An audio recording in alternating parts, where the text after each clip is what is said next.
जय हिंद, मैं हूं प्रवीण पंवार और आप देख रहे हैं एलकेबी हिंदुस्तान। देश में इन दिनों अगर सबसे ज्यादा चर्चा किसी चीज को लेकर है, वो जो बीते दिनों सदन में महिला आरक्षण बिल और कृषि बिल को लेकर है। तो तरह तरह के आरोप राजनीतिक दल एक दूसरे पर लगा रहे हैं। तो जमीनी स्तर पर इसका क्या असर है, ये समझने का प्रयास करेंगे। राजनीतिक विश्लेषक लोकेश सलारपुरी जी हमारे साथ मौजूद हैं। सबसे पहले तो लोकेश जी, आपका स्वागत है। बहुत बहुत धन्यवाद परवेश भाई आपका।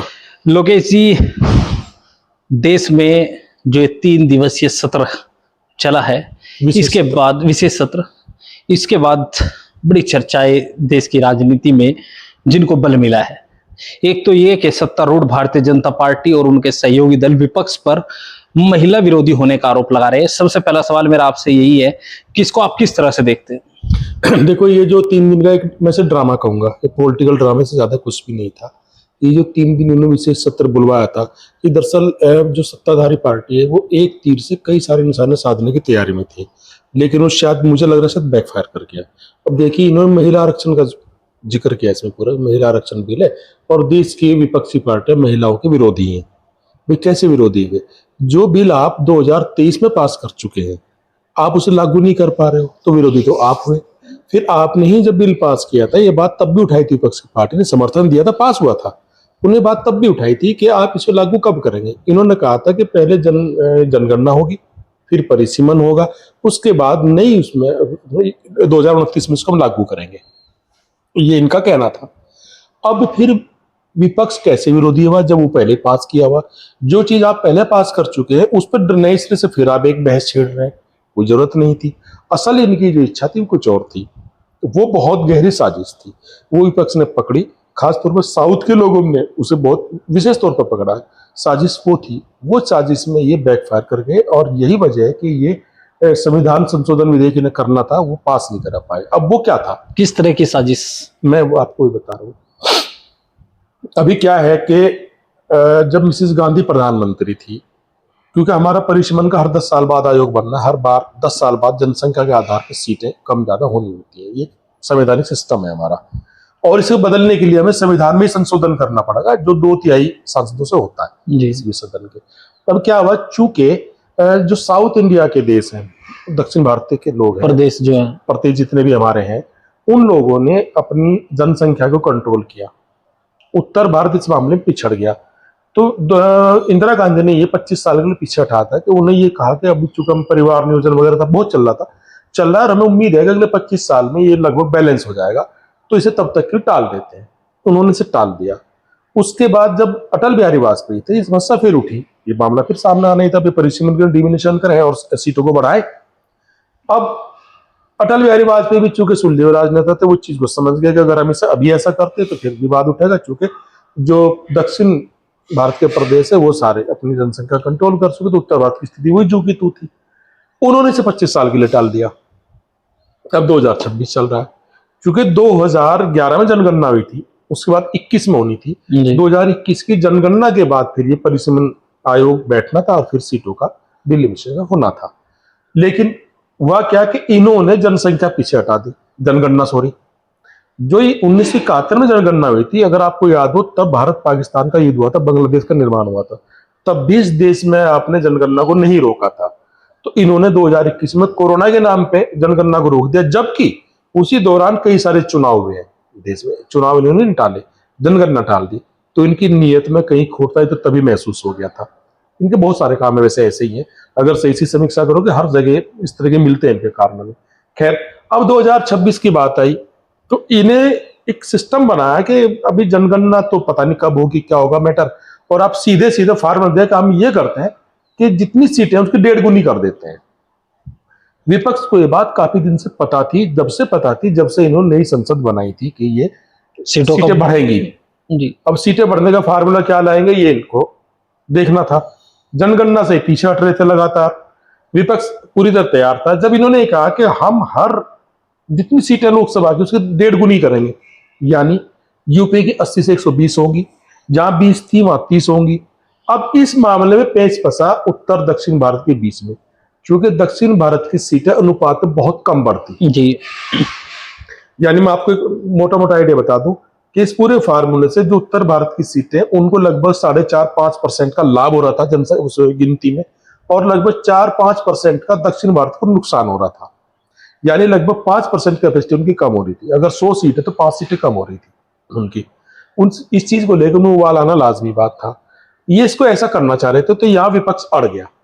चूंकि संविधान संशोधन था ऐसा कराने के लिए, उसके 2/3 बहुमत दोनों सदन में चाहिए था, वहां इनका था नहीं, तो सदन में गिर गया। ये पूरा मामला ये हुआ। अब जो आरोप लग रहे हैं, जो खासकर समाजवादी पार्टी को लेकर चर्चा करेंगे, उत्तर प्रदेश से अमूर आते हैं। समाजवादी पार्टी के कार्यालय पर कुछ महिलाएं बैठी हैं और रात में इस बिल जब ये रिजेक्ट हो गया, जब ये सदन में इस बिल को लेकर चुनाव हुआ, उसके नतीजों के बाद पार्टी के कार्यालय के बाहर कुछ महिलाएं बैठी और उन्होंने कहा कि समाजवादी पार्टी महिला विरोधी राजनीतिक दल है। तो इसको किस तरह से देखते हैं? क्या भारतीय जनता पार्टी इसको महिला विरोधी, विपक्षी दलों को महिला विरोधी साबित करने पर कुछ?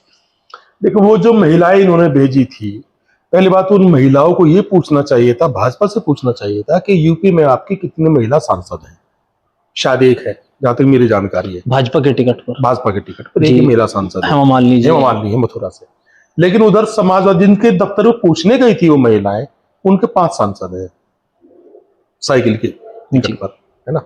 तो वो जो महिलाएं गई थी उनको पूछना चाहिए था कि आप हमें टिकट देंगे, हमें संसद में भेज सकते कि नहीं भेज सकते, क्योंकि वो तो यहाँ सिस्टम ही नहीं है। ये हमेशा इस तरह की हरकतें करते हैं, महिलाओं को कभी किसी को आगे करेंगे, कभी किसी को आगे करेंगे, विपक्ष वालों पे इल्जाम और इस तरह वाहियात चीजें करते रहते हैं। जब इनके पास खुद सांसद नहीं है महिलाओं को लेकर इनके अंदर कितनी सिंपैथी है या ये कितने इनके बारे में सोच रखते हैं, ये तो आपको लोकसभा की संख्या बता देगी पूरी। भाजपा के पास कितने सांसद है, क्या है। हाँ, सपा के पास 5 सांसद हैं और उत्तर प्रदेश में, और भाजपा के पास 1 है और अपना दल की अनुप्रिया पटेल जी हैं। अब दूसरी बात पे आ जाओ परवेज भाई, ये किस मुंह से कह सकते हैं कि विपक्ष इसका महिला आरक्षण का इनका विरोधी है, महिलाओं के लिए विरोधी है। ये मामला आज से नहीं चल रहा है, सच बात है, मामला बहुत दिन से चल रहा है कि महिलाओं के लिए विशेष आरक्षण होना चाहिए। जितनी बार जब इनकी सरकार नहीं थी, जब ये आया, इन्होंने हमेशा विरोध किया। क्यों भाई? अगर आपको इतनी मोहब्बत है इस आरक्षण बिल से, तो आपने क्यों विरोध किया था?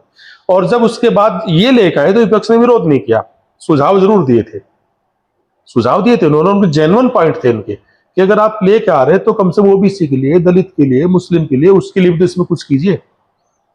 क्योंकि हमारे देश की ये सिस्टम सबको पता है कि देश की आबादी, जनसंख्या कैसे कैसे चल रही है, कौन पिछड़ा इलाका है, कौन सा अगड़ा इलाका है, कौन सा समाज पिछड़ा है, कौन सा समाज अगड़ा है। तो विपक्ष की चिंता जायज थी, सुझाव भी जायज था। उसके बावजूद भी बिल पास हुआ, विपक्ष ने इसमें कोई रुकावट नहीं लगाई, 2023 में पास हो गया था। तो कहां भी वक्त आरोप लगा रहा है। अच्छा, अखिलेश यादव ने जिस तरह से एक मांग की है, इकरा हसन ने भी वो मांग कही है, डिंपल यादव ने भी उस बात को कहा है, धर्मेंद्र यादव ने भी उस बात को कहा है, तो समाजवादी पार्टी के जितने भी सांसद उस बिल पर बोले, तो उन्होंने कहा कि अगर आप महिलाओं को आरक्षण देना चाहते हैं तो पिछड़े वर्ग की महिलाओं को आरक्षण दीजिए, दलित महिलाओं को आरक्षण दीजिए। इसके अलावा सबसे उन्होंने कहा कि खासकर मुसलमान महिलाओं को भी आरक्षण दीजिए। तो क्या इसके पीछे आप क्या मानते हैं? क्या ये भारतीय जनता पार्टी के लिए कुछ देखो चैलेंज है या उसके लिए? चैलेंज नहीं, आप एक बात समझिए, इस देश के मुसलमान इस देश के नागरिक हैं, और चूंकि एक वोट की वैल्यू मुसलमान की भी उतनी है जितने की हिंदू की है, जितनी वैल्यू एक रिक्शा पोलर के वोट की है, उतनी ही वैल्यू देश के प्रधानमंत्री के वोट की है। ये तो हमारे संविधान का सिस्टम है। तो लेकिन संविधान में ये भी तो है कि धर्म आधारित कोई आरक्षण नहीं हो सकता। बिल्कुल, ये संविधान में है, धर्म आधारित आरक्षण नहीं हो सकता, लेकिन जब आप महिलाओं के लिए आरक्षण कर रहे हैं तो कम से कम ये आरक्षण भी आप ना दें। ये सिस्टम आप कैसे तय करेंगे कि इसमें मुस्लिम महिला भी संसद में जाएं? तो उन्होंने, अमित शाह जी ने कह दिया कि समाजवादी पार्टी तमाम मुस्लिम महिलाओं को टिकट दे दे, हमें कोई आपत्ति नहीं है। नहीं, ये गलत बयान था। आप एक तरफ तो संविधान में क्या संशोधन नहीं होते, संविधान के हिसाब से है ना कि महिलाओं, ये भी 131वां संशोधन नहीं था, 131वां था ना, ये पहले संशोधन नहीं हुए क्या? हुए ना, बहुत सारे इन्होंने किया था। एक दलित का मैटर आया था, सुप्रीम कोर्ट ने डिसीजन दिया, धड़ाक से चेंज करा दिया था, संशोधन करके पूरा पूरा। संविधान में संशोधन हो सकते हैं, तो अगर अभी तक कोई सिस्टम नहीं है, कोई ऐसा, पर जरूरत नहीं पड़ी, एक्चुअल बात ये थी कि धर्म के आधार पर नहीं हो सकता, तो कम महिलाओं को लेकर तो आप कर सकते हो। आप महिलाओं के 3 तलाक को लेकर के इतने एग्रेसिव थे कि 3 तलाक बंद होना चाहिए, अच्छी बात थी, कर दिया आपने, तो इस मामले में भी आप कराओ ना। तो क्यों आप संविधान की आड़ क्यों ले रहे हो?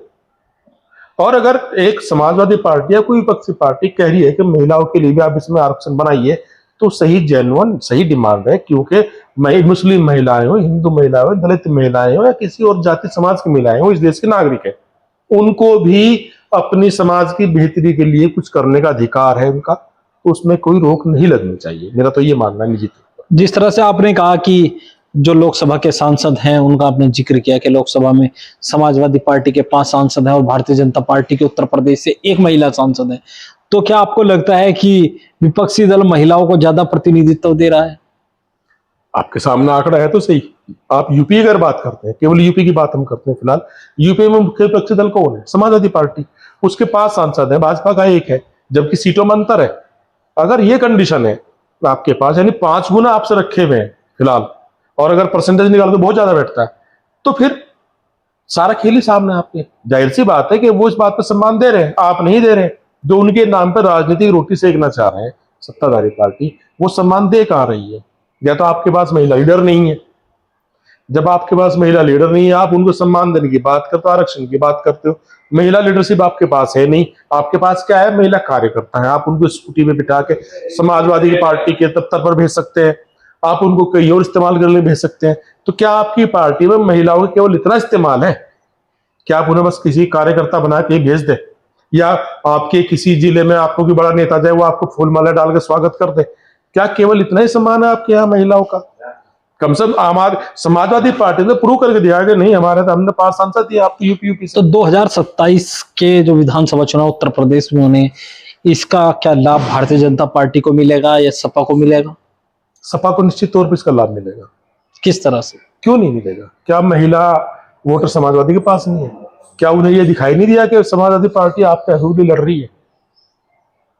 और उन्होंने मुस्लिम की आवाज उठाई, ठीक है, क्या उन्हें मुस्लिम महिलाओं को दिखाई नहीं देगा कि भाजपा ने किस आधार पर आपको रोकने की कोशिश की है? आप बताओ ना। और क्या मुस्लिम महिला या समाजवादी पार्टी के वोटर्स को नहीं दिखता कि समाजवादी के 5 सांसद है, भाजपा का 1 ही है यूपी से? तो क्यों लाभ नहीं मिलेगा भाई इसका? भाजपा तो यहां लूज कर रही है, समाजवादी पार्टी गेन कर रही है। तो इन आरोपों को किस तरह से देखते हैं?